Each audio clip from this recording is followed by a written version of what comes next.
মার চাইতে আমি আল্লাহর দয়া মায়া কোটি কোটি গুণ বেশি হওয়ার কারণে তুই যখন নাফরমানি করস, জিনার মধ্যে লিপ্ত হস, তুই যখন বিধান মানস না, আমার গজব যায় তোমাকে ধ্বংস করে দেওয়ার জন্য।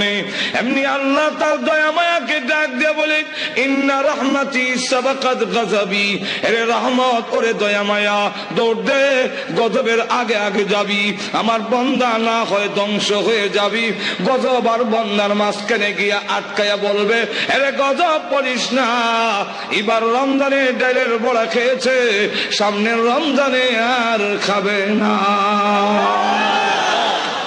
আল্লাহ রাব্বুল আলামিন আবু জাহেল ধ্বংস করছেননি? একটু জোরে কর। তাহলে ধ্বংস হব, ধ্বংস হব। তবে আল্লাহ বলেন, তুই কোন দিন মরবে এটা তোর জানা না থাকলো আমি তো জানি। একটু জোরে কর। ওই টাইম পর্যন্ত একটু ঢিল দেই। ওয়ায়ামুদ্দুহুম ফি তুগয়ানিহিম ইয়াহমাহুন। একটু ঢিল দেই, দেখি তুই নাফরমানির কদ্দুর দৌড়তে পারিস। আমরা আকাশে যখন গুড্ডি উড়াই, উপরে গেলে লেজ লড়ায়, দেখেন নাই? লেজ লড়ায় না? তখন কি কর? তার ভাষায় বলতেছে ডেমকিয়া, আর পাইবা না, আর পাইবা না, আমি অনেক উপরে। আমরা দুনিয়াতে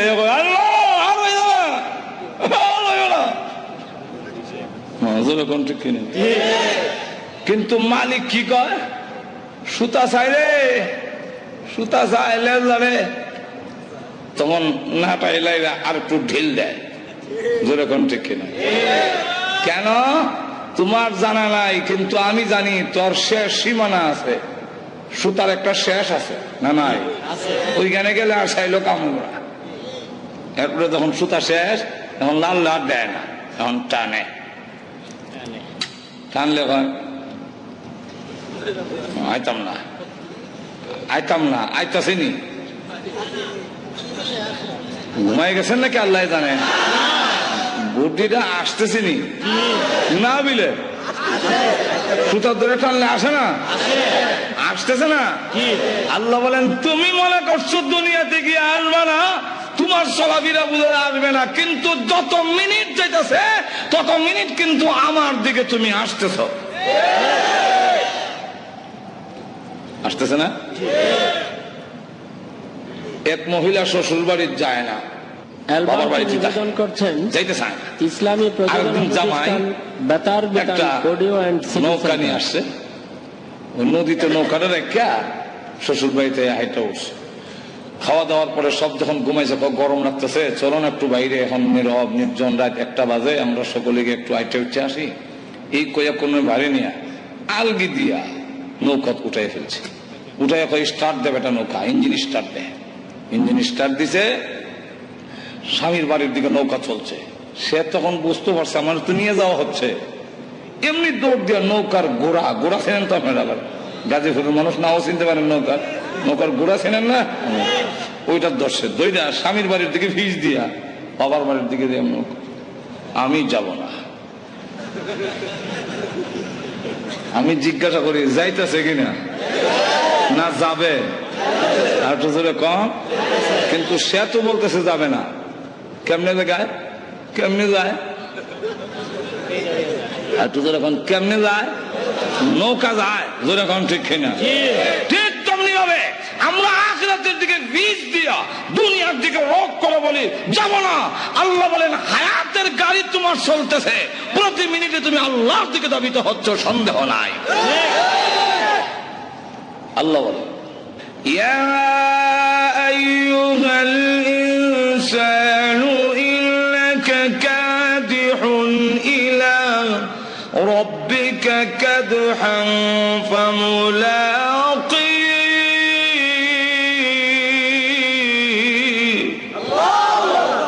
আল্লাহ বলেন, এই পৃথিবীর মানব গোষ্ঠী, প্রতিটা সেকেন্ডে সেকেন্ডে তুমি তোমার রবের দিকে, তার মুলাকাতের দিকে অগ্রসর হচ্ছ। তাহলে একদিন আমরা যাবই, যেরকম ঠিক না? ধ্বংস একদিন আসেই, কেউ রক্ষা করতে। তবে আল্লাহ রহমান হওয়ার কারণে একটু সুযোগ দেয়। মাহে রমজানের দিনের বেলা হোটেলের লাল পর্দার ভিতরে কালা পর্দার ভিতরে গিয়া ডাইনের বড়া খায়, আর কয় খাইলে কি তো হইছে নজর এখন আছে না এরকম? আসলে তো কিছু হয় না, নামাজ না পড়িয়া চিত্রে ঘুমাই দেয়। এই বেটা নামাজ পড়, না পড়তাম না, তুমি পড়লে কি হয়েছে, আমি না পড়লে কি হয়েছে? আসলে তো কিছু হয় না। হয় না কেন? এক্সাম্পল দিয়ে বুঝাইলে সেটা তোমাকে দইরা পিটাবে, আমিও ধরা দেই না। ঘটনা কমে আমি যাই দিকে, আব্বা এই দিক যাই, পর্দার লাগে তো আমি আর দেখছি না, মুখোমুখি সামনাসামনি গিয়ে ইন্নালিল্লাহ, আব্বা ওই টাকায় দৌড় দিস না। আমিও দেখলাম দৌড় দিয়া যাইবার না, তখন খতম ইউনুস করি, লা ইলাহা ইল্লাল্লাহ সুবহানাল্লাহ, গজব আইছে আমার উপরে। কিন্তু খতম ইউনুসে কাম হয় না, দইরা বাড়িতে নিছে নিয়ে হাতে একটা লাঠি উঠাইছে, এখন আমার উপরে গজব না দিল। দুনিয়ার গজব, আজাব নাই যা, আজাব না দিল। এমনি বলতাম মানে দেখো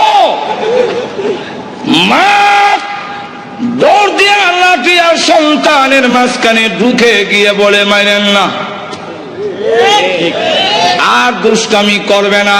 অথচ মা ভালো করে জানে দুষ্টামি ছোট বাচ্চার ফিতে খাইয়া যায় না, কিন্তু এরপর মা কেন বাধা হইয়া দাঁড়ালো?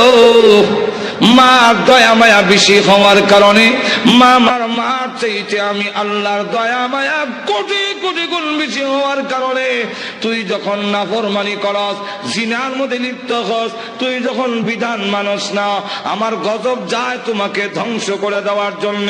এমনি আল্লাহ তার দয়া মায়াকে ডাক দিয়ে বলে, ইন্না রহমাতি সাবাকাত গজবি, এরে রহমত ওরে দয়া মায়া, দৌড় দে, গজবের আগে আগে যাবি, আমার বন্দা না হয় ধ্বংস হয়ে যাবি। গজব আর বন্দার মাঝখানে গিয়া আটকায়া বলবে, এরে গজব পড়িস না, এবার রমজানে ডাইলের বড়া খেয়েছে, সামনের রমজানে আর খাবে না। আল্লাহ বলেন আমি জানি তুই খাইবে, কিন্তু এরপরও বাঁচায় রাখলাম, দেখি মৃত্যুর আগে নি তুই সারেন্ডার করে। আর তুই বলে আমি জানতে চাই আমাদের সমাজে এমন অনেক লোক আছে কিনা আগে নামাজ পড়তো এখন পড়ে না? এমন অনেক মানুষ আছে কিনা আগে রোজা রাখতো না এখন রাখে? আগে সুদ খাইতো এখন খায় না এমন মানুষ আছে কি? আগে মদ পান করেছে এখন করে না এমন মানুষ আছে কি? আগে ডাকাতের সর্দার ছিল পরে অলির সর্দার হয়েছেন এমন ইতিহাস আছে কি? আগে মদ করছিল পরে বিশ্ববিখ্যাত অলি হয়েছেন এমন ইতিহাস আছে কি? বিশ্ববিখ্যাত ডাকাত, বিশ্ববিখ্যাত অলি ফুজাইল ইবনে আয়াস ঘুমাই গেছেন?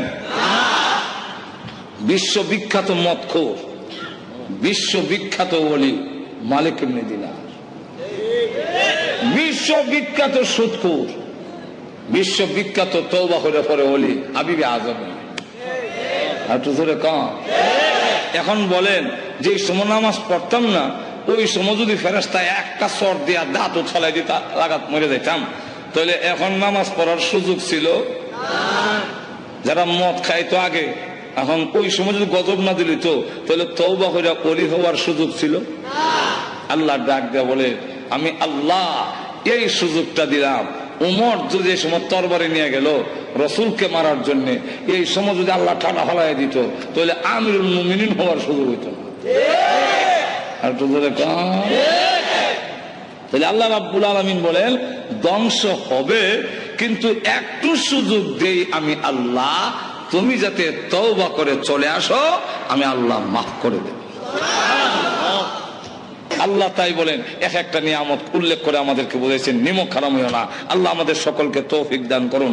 সকলে বলেন আমিন। ওয়া আখিরু দাওয়ানা আলহামদুলিল্লাহি রাব্বিল আলামিন। দোয়া হয়ে যাবে নুজুলের রহমতের সময়। আজকে বৃহস্পতিবার দিন গিয়া রাত, শুক্রবারের রাত, এই রাতটার দাম সব কদরের রাতের সমতুল্য। আল্লাহুম্মা সাল্লি আলা সাইয়্যিদিনা আলহামদুলিল্লাহ।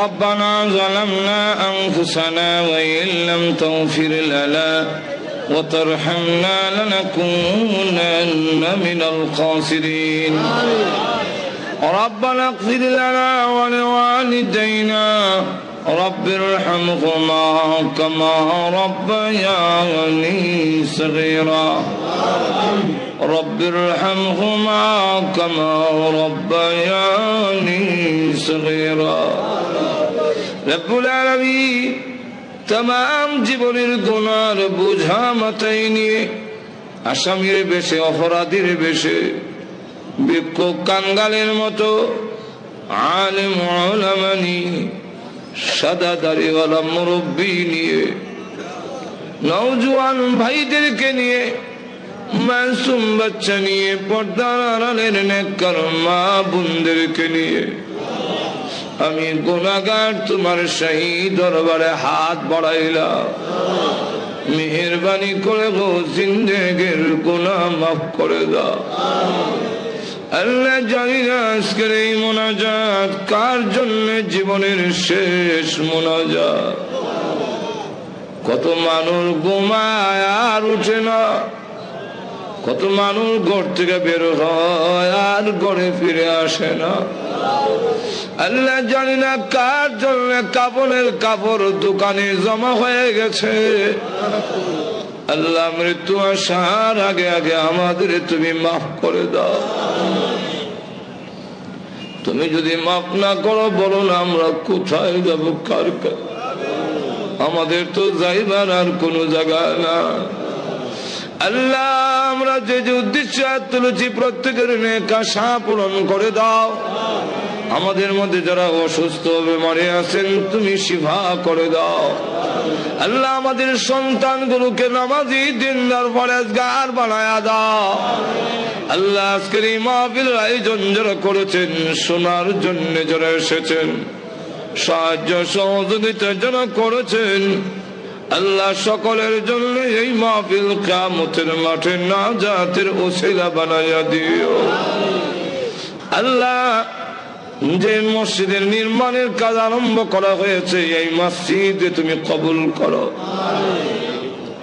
আল্লাহ তোমার নবী বিশ্ব নবী রাহমাতুল লিল আলামিনের অত্যন্ত আদরের স্ত্রী হযরত আয়েশা সিদ্দিকা রাদিয়াল্লাহু আনহার নামে আল্লাহ এই মসজিদ তুমি কবুল করে নাও সকলের জন্য নাজাতের ওসিলা বানায়া দাও যত জরুরত আছে প্রয়োজন আছে তোমার গায়বী খাজানা থেকে পুরা করে দাও রব্বুল আলামিন আল্লাহ অনেক পরীক্ষার্থী আছেন আল্লাহ পরীক্ষায় আল্লাহ কামিয়াব হওয়ার ব্যবস্থা করে দাও আল্লাহ পরীক্ষার মধ্যে উত্তীর্ণ হওয়ার ব্যবস্থা করে দাও আল্লাহ আমাদের পক্ষ থেকে আল্লাহ কোটি দুরূদ আর সালাম সোনার মদিনা পৌঁছে দাও আল্লাহ যত মুমিন মুমিনাত কবরে ঘুমিয়েছেন সকলের কবরের আযাব মাফ করে দাও এই এলাকার মাটির নিচে যত মুর্দা ঘুমায় আমাদের মুখের দিকে হাতের দিকে তাকিয়ে আছেন মেহেরবানি করে সকলের কবরের আযাব মাফ করে দাও বিশেষ করে আমরা রাত বাড়াইলাম জানি না গো কার মালাই খারাপ বানাই আল্লাহ মার কথা বলতে পারি না কত লাথি মার কলিজায় মারছি কত রাত গেল আমি আমার মাকে ঘুমাইতে দেই নাই আল্লাহ গভীর রাত্রে বাড়িতে গিয়ে উঠানে পা রেখে দেখতাম কারো গলে আলো দেখা যায় না কিন্তু আমার মার ঘরে এখনো আলো দেখা যায় মার সন্তানের জন্য ঘুমায় না আল্লাহ অনেক বছর হয়েছে মা কবরে ঘুমায় আছেন কোন অবস্থায় আছে তা তো জানি না গো আল্লাহ এই জুম্মার রাত্রিতে আল্লাহ রহমত নাজিল হওয়ার সময় আমি গুনাহগার হাত বাড়াইলাম আল্লাহ মার কবরে আযাব দিও না আল্লাহ মার কবরে আযাব দিও না আল্লাহ আব্বার কবরে আযাব দিও না যে আব্বা ভালো জিনিস খাইলো না ভালো কাপড় পরলো না টাকা খরচ হয়ে যাবে সবকিছু রেখে দিয়ে শূন্য হাতে ওই গুরুস্থানের ভাঙ্গা কবরে গোবায় যার বাড়ি দিয়ে আমি বাড়িওয়ালা, যার ঘর দিয়ে আমি ঘরওয়ালা, যার ক্ষেত দিয়ে আমি ক্ষেতওয়ালা, যার জমিন দিয়ে আমি জমিওয়ালা হইলাম। আল্লাহ ওই আব্বাদের নাই, ও আব্বার কবরে আযাব দিও না, মা বাবার কবরকে জান্নাতের বাগান বানায়া দাও। আল্লাহ আমাদের উস্তাদ পীর মাশায়েখ যারা দুনিয়াতে নাই, আল্লাহ ও প্রভু ওনাদেরকে জান্নাতের সুউচ্চ মর্যাদা দিয়ে দাও। আল্লাহ আমাদের উস্তাদ পীর মাশায়েখ যারা হক্কানি উলামায়ে কেরাম দুনিয়াতে আছেন, বালিয়ার পীর সাহেব সহ, আল্লাহ ওনাদেরকে হায়াতে তাইয়্যিবা দান করো। আয় আল্লাহ আমাদেরকে মক্কা মদিনা বারবার জিয়ারত করার তৌফিক দাও। আল্লাহ স্বপ্নের যুগে তোমার নবীজির নুরানি চেহারাখানা দেখায়া দিও। আল্লাহ আমাদেরকে যেদিন মরণ দাও ঈমানের সাথে মরণ দিও, বেঈমান বানায়া কবরে দিও না। আল্লাহ প্রভু আমাদেরকে গাড়ির নিচে বানাইয়া বেইজ্জত করে রাস্তাঘাটে মারো না, আগুনে পোড়াইয়া পানিতে ডুবাইয়া মারো না। আল্লাহ ক্যান্সার দিও না, আল্লাহ এইডসের মতো মহামারী দিও না, হার্ট বাল কিডনি নষ্ট করে দিও না, ব্রেন জবান নষ্ট করে দিও না, প্যারালাইসিস দিয়ে বিছনায় ফেলে রেখে রেখে মরণ দিও না। আল্লাহ যেদিন মরণ দাও গো জুম্মার দিনে নামাজের সেজদার মধ্যে মালাকুল মউত পাঠাইয়া দিও। আল্লাহ বিশ্ব নবীর তুবাইলে আমাদের দোয়া কবুল করে নাও, বিশ্ব নবীর উসিলায় আমাদের দোয়া কবুল করে নাও। আয় আল্লাহ তাআলা আজকের এই মাহফিলে আমাদের খালি বিদায় করে দিও না। দুনিয়াতে দেখেছি জুম্মার দিনে কোন ফকির ধনীর দরজায় গেলে ধনীরা খালি বিরত দেয় না। আল্লাহ জুম্মার রাত্রিতে তোমার দরবারে হাজির হয়েছে গো আল্লাহ, আমাদেরকে তুমি খালি বিদায় করে দিও না। ربنا تقبل منا إنك أنت السميع العليم وتب علينا إنك أنت। আসসালামু আলাইকুম ওয়া রাহমাতুল্লাহ। প্রিয় ভাই ও বোনেরা, ভিডিওটি যদি ভালো লেগে থাকে তাহলে লাইক, কমেন্ট এবং সাবস্ক্রাইব করবেন।